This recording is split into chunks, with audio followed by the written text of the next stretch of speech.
But the best sensors today and the best cameras and imagery, you can get up to 30 centimeter resolution, which means you could potentially, see this table from space. And that is going to really power a lot of new use cases and applications. Welcome to the With Interest podcast. I'm Eleanor Casapides, Chief of Policy Standards and External Affairs here at CPA Australia. Today, we're talking about space, but not really about space rockets or astronauts. We're talking about decision-making and how businesses are starting to use a new layer of data that just happens to come from space. A new Deloitte report, The Space Edge, argues Southeast Asia could unlock around US $100 billion in economic value by 2030, not by launching rockets, but by using space-enabled data to make better decisions on Earth. This is a subtle but important shift, from space as a sector to space as infrastructure. Joining me today from our Singapore studio is Michelle Khoo, co-leader of Deloitte's Centre for the Edge in Southeast Asia. And she's going to explore with me what this actually means in practice and what leaders should do with it. Welcome, Michelle. Thanks, Eleanor. It's such a pleasure to be here. So such an exciting topic, because if we go back even a few years, most conversations about space were still framed around national capability, launch capacity, or the growth of a new industry. But what this report does, it flips that framing and suggests that the real value is not in upstream space itself, but downstream in how organisations use space-enabled capabilities. So before we get into the details of the report, it's perhaps worth resetting the baseline of what we actually mean when we say the space economy. So I always think about rockets and government programs and SpaceX, but what is the shift that you're trying to get leaders to understand, and what is it about now? I love that you're starting with this question, because I think this is the mindset shift that we really need to achieve when we talk about the space economy and to really unlock all of its commercial potential. We are entering what we call the new economy, new space economy, right? Like you mentioned, in the past, it's about governments sending up satellites for defense purposes, for research purposes. But really what SpaceX has done with their reusable rockets is to bring down the launch costs of satellites by to a tiny fraction of what it was before. And also with better satellite manufacturing technology, the size of the satellites have also come down. So in the past, your satellites are the size of a bus. But right now, it's maybe the size of your laptop or a shoebox. And so the cost of sending a satellite up is much, much more affordable. Now, what that has created is the private sector becoming more involved in that sector. And you see a lot of private companies or even venture-backed startups sending satellites and constellations into space. Now, they wouldn't do that unless there was a revenue opportunity. And that revenue is going to come from increasing capabilities, like you mentioned, of using space data to improve operations and insight on Earth. And so that's really driving that new space economy. And like you said, it's moving downstream into looking at how we have all this data and sensors being collected around the Earth, and how can we use that to improve life on Earth. So that's a fantastic opening and to frame the question. So with the economics of it all, where's the value actually coming from? So $100 billion is quite significant. So is it translating into productivity gains? Is it about risk reduction or better capital allocation decisions? Because this report points to different parts of the value chain than what we might traditionally expect. So where does it come from in practice? Mm-hmm. Yeah, I think it's all of what you have talked about, right? It's really about a different source of data to improve the decisions that we are making on Earth. And that is really enabled by AI as well, with AI helping us to be able to improve our workflows, to be able to understand image and video content. That's actually going to help us understand and make use of satellite data much better. And so where is that value coming from? in the $100 billion estimate that we had, a large part, of course, is agriculture. And so with better sensors, we are actually able to detect even the health of the crop. Are they lacking in water or fertilizers? And we are able to, inform better decisions on, what we need to do to increase crop yield. And that's being done across Thailand. The Air Space Agency has been very, very proactive about enabling the agricultural sector to make use of satellite data. So that's one example. Of course, linked to agriculture, right, which is, enabling tracking of counting crops. So similarly, that has a huge impact on sustainability as well, right? Monitoring changes in tree cover, monitoring changes in land use, so that and being able to better estimate carbon assets. So that is a huge value as well that satellite data brings. The second largest sector that I think satellite data can benefit is in the mining and oil and gas industries. And in that sector, satellite data, being able to use that to better understand weather patterns, to be able to better understand, potential forecasts of floods or, rain or dangerous conditions, that is actually going to help the sector become much safer. And in fact, Deloitte produced one solution in oil and gas sector on detecting methane gas. And methane is actually a colorless gas, so you actually cannot spot it or identify it even after some time. And when that methane builds up to dangerous levels, that could be potentially dangerous, could lead to explosions and damage to property and lives. And so we were able to use satellite data from multiple constellations and bring that together to be able to create an early warning system. So that's an example of how satellite data can bring real value to operations and make it safer. That's so cool. And of course, we have many Australian listeners, and mining and agriculture are key industries in Australia as well. And food security and worker safety, of course, are critical aspects of operations in those industries. And so when we think about better data, a lot of our members are accountants. They're sitting there looking at internally generated data, or they're looking at the operational stuff. So the test for leaders is really around understanding how this data can bring better decision-making, better operational improvements, better yields. You've got the agricultural and the mining sector.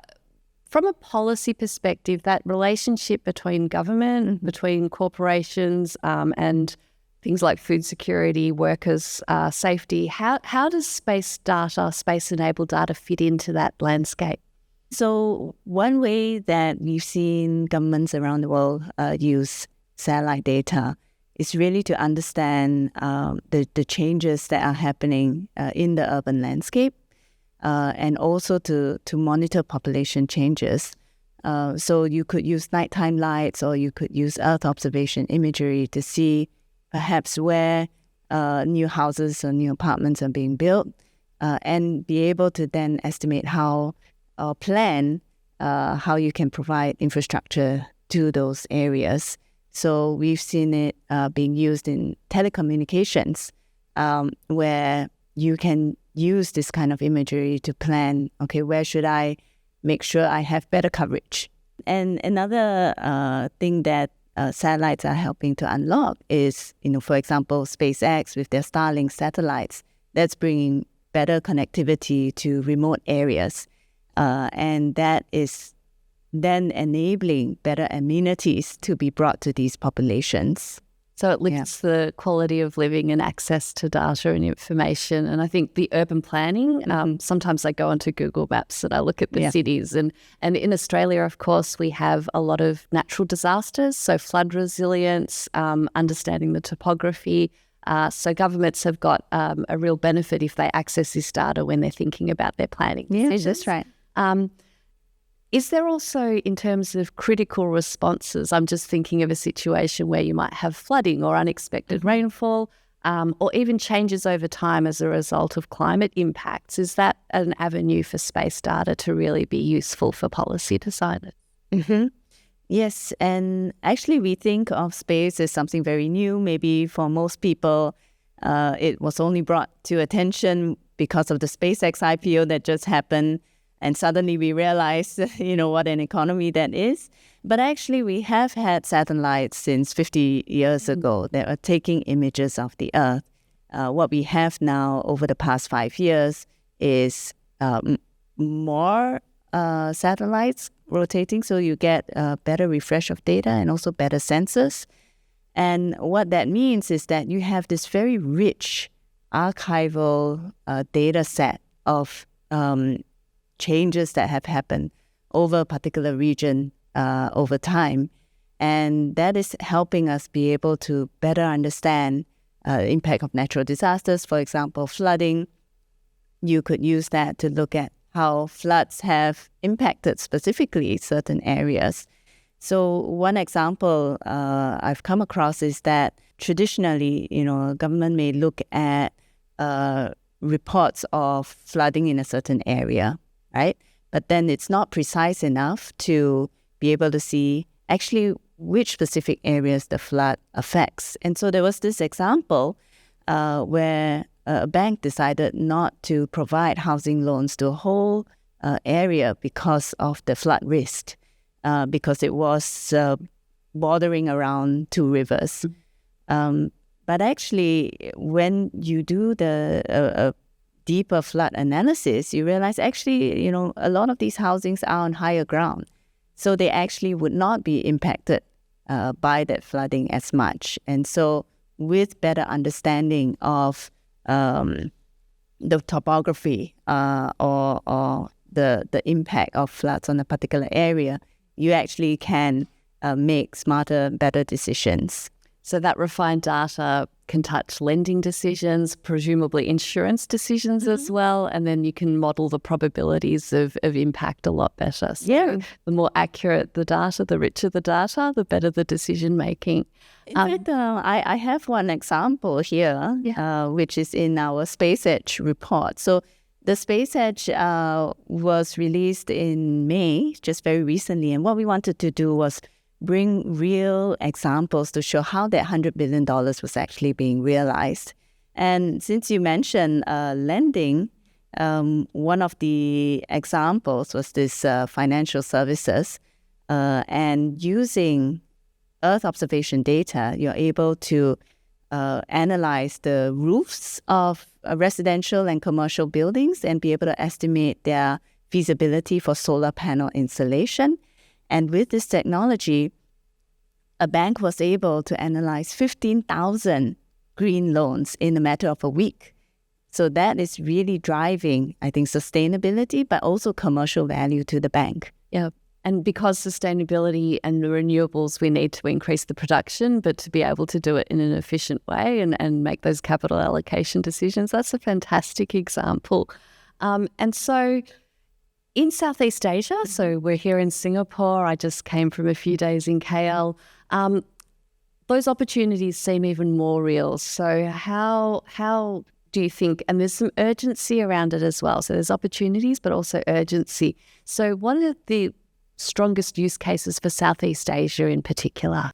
Yeah, so Southeast Asia, I think we have seen the huge potential value that it can bring to Southeast Asia, particularly because Southeast Asia, I mean, of course, you have big agriculture and oil and gas industries, but also it is an area that's very prone to natural disasters.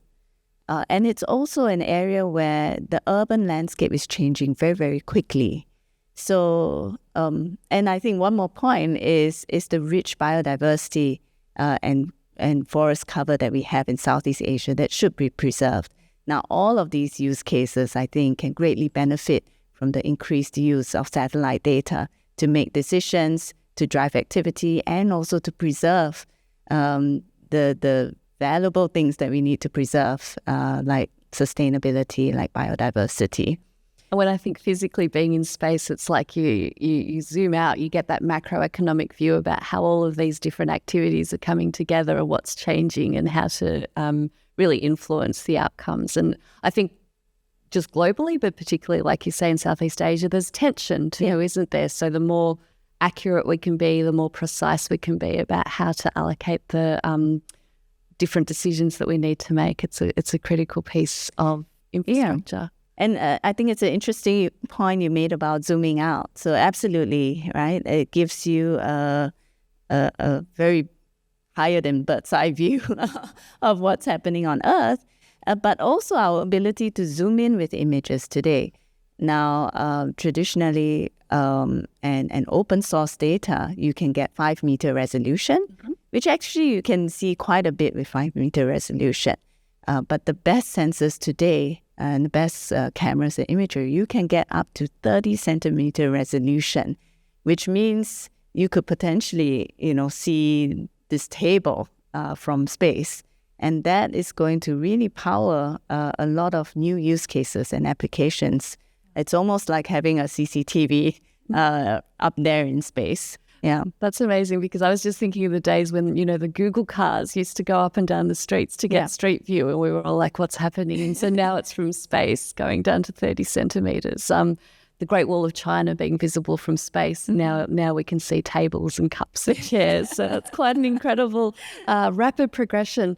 And so when you can get that level of clarity, lots of ideas come to mind, but how does a business leader or a finance team who's helping the organisation make decisions, how do they figure out where it might fit in their organisation? So where's the relevance? I mean, we've touched on a whole bunch of industries where this could be very useful. So from a leadership and business decision-making mindset, how do they even begin to conceive how this data could be useful to them? I think it really starts with an understanding of what's available. And I don't want to oversell satellite technology as being relevant for everyone, right? I think it's a little bit different from AI in that AI is changing a lot of our workflows. I would think of satellite technology as a different source of data that we can leverage. And so it's more relevant for activities where you require monitoring over large areas, and that's where you get a lot of ROI. And so it's also understanding what kind of imagery is available. So often we always think of optical imagery, right? Like using our phone and taking a picture, that kind of imagery. But there are also interesting sensors that are available that can look across beyond the visual spectrum, like infrared, and that allows you to look at different things. So, for example, agriculture or the health of trees and forests, you would typically use infrared technology to be able to determine the health of a plant. There's also what we call radar images, or SAR, synthetic aperture radar, which allows us to see through clouds, which is very, very important, especially in Southeast Asia, where we have a lot of cloud cover. And so optical imagery, half the time you can't actually get a good image of the Earth. So complementing these different technologies together. And of course, there's also the mobile aspect to it. So location positioning data, that's another source of data where it can help you track your cars or people movements.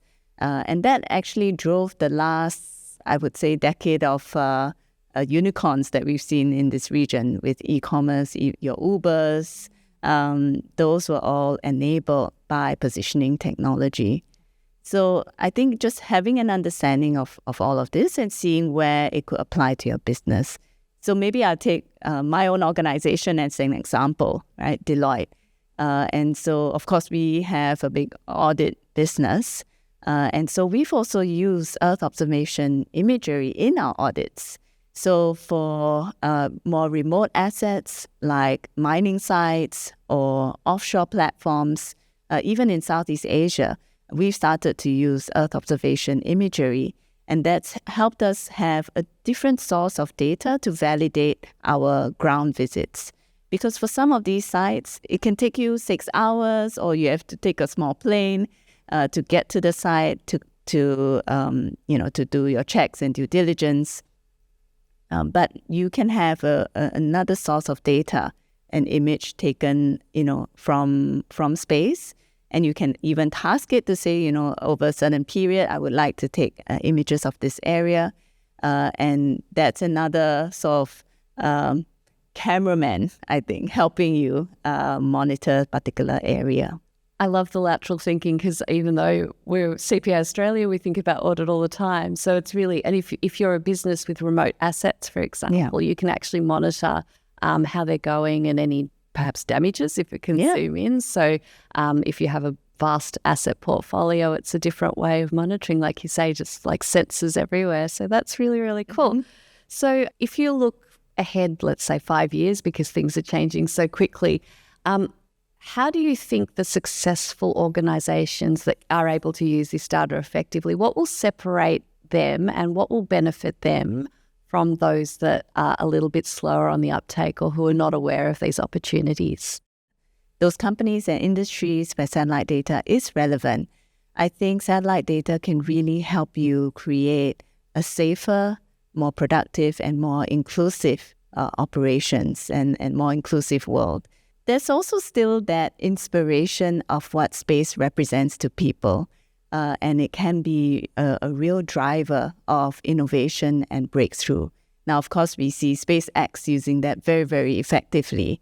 And actually, their space business is only a small proportion of their revenues, but what they have used space as is that North Star, that aim, that Mars ambition, right? The Mars shot or moon shot, to be able to motivate engineering excellence.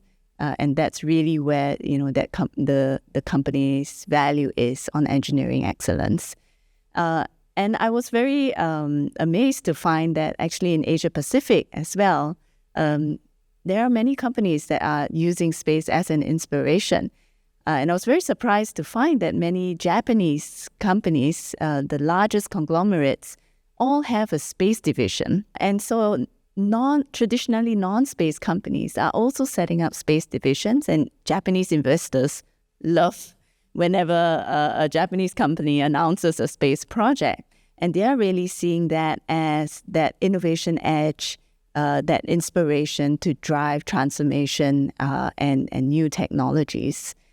Even in China, I also learned that Chinese insurer Ping An also has their own satellite constellation. And again, I think it's that same motivation of giving their engineers a very complex problem to work on, and also being able to bring together a multidisciplinary team and inspire them with a very big goal of how to move forward and how to have breakthroughs. So I would say maybe the biggest takeaway for your audience maybe is to think about how can you leverage space to develop your next edge in the next frontier of your growth. That's been such a fantastic conversation and so inspirational. And the idea at the centre of the report, the space edge, is simple. So space is no longer something that's happening far away. It's becoming part of our operating system, and particularly in regions like Southeast Asia, as well as Australia, where better data directly improves decisions, resilience and growth. The implication for leaders is not that they need a space strategy, but rather they need to recognise where this new layer of data can materially change how their organisations operate. Thank you so much, Michelle, for taking the time to talk us through this all. Thank you, Eleanor. This was so much fun. For our listeners eager to learn more, we've got a link to the Deloitte report in our show notes, so have a read and be inspired. Don't forget to subscribe to With Interest and share this episode with your colleagues and friends across the business community. Until next time, thank you for listening.